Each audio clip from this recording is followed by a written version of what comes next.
Hadi baba. Kwakanake. Kwakanaka. Ndokubatsira nei nechikoma. Baba ndachikumbira kubvunza.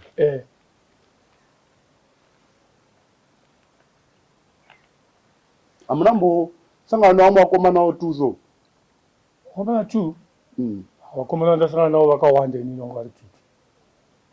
Pane mumwe anga akapfeka hembe t-shirt yeblue nebhachi rakaita rinenge rebrown.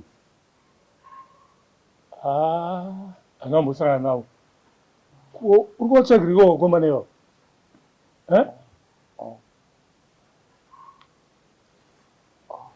Ndavapa mari yemarata. Hainaro. Ndimi vanhu vatiri kutsvaga kavanopa vanhu mari dzemarata. Chitondipawo kamari yemarata. Mudhara ndiri kutaura izvozvo. Wanga wachiti vanotengesa marata. Ini ndiri murimi. Ndandiri pamafloza. Saka iwo wanga wachiti vanotengesa marata.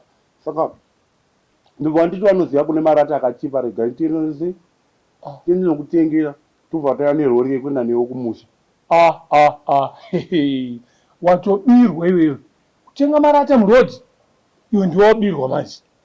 Zvaitika nguva ikwecho? Makufeni matangopiwa mari dzedu kuma7. Aiwa.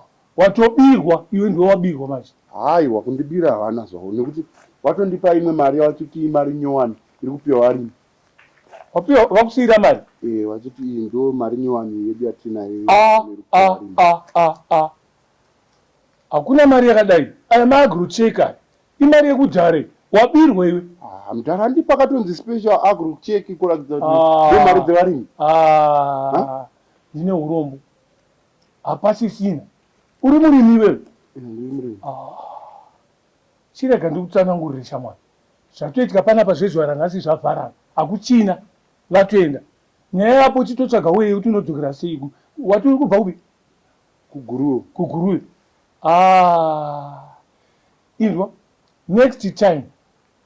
Tichachinja namacontacts kana uda kubatsirwa. Kune company inonzi Gilfan Steel, best for steel. Inowanikwa paGreen Side apo pa13 Shepperton Road. Vanovaka kubva pasi kusvika kumusoro. Vanopa marata emhando yepamusoro. Vane macorner deck nemaprepainted. Vanopa kuti free delivery. Inini ndakavaka imba yangu kubva pasi kusvika kumusoro neGilfan Steel. Iwe zvino wouya hako nemari. Wakambotenga marata murodhi iwe? Asi mudhara manje saka ndoita sei manje? Handiziwe kuti uchadii. Pepa pari kudya? Kudya nyingi. Amene kana muchida mudhara ndinogona kutengeserai $2 ndingoona mari yekusvika mumvurwi ndozofamba hangu netsoka kuenda kuguru. Aiwa panyii apa gara hako waregedza hako. Ndiri right. Aiwa ndiri right. Saka chirwa zvatingaite panapa. Inini ndakuenda newe pashopu yangu apa. Nonokutorera $2 kana iriyo mari yekuti ungakwanisa kusvika kuguru. Ndokubatsira sekudaro but next time ngwara chikomana. Manje namukoma manje ndinoita sei? Aiwa munhu wechirume kahacheme chirega kuchema. Kasi nekusvika kwawakaita kuzvinga ndizvingaite here kuti saka haisiriyo mari nyowani yacho vari kutaura here? Wakutoiona kumuseum. But haisiri nyowani. Aiwa haisiriyo. Yanzi zigi. Haisi zigi.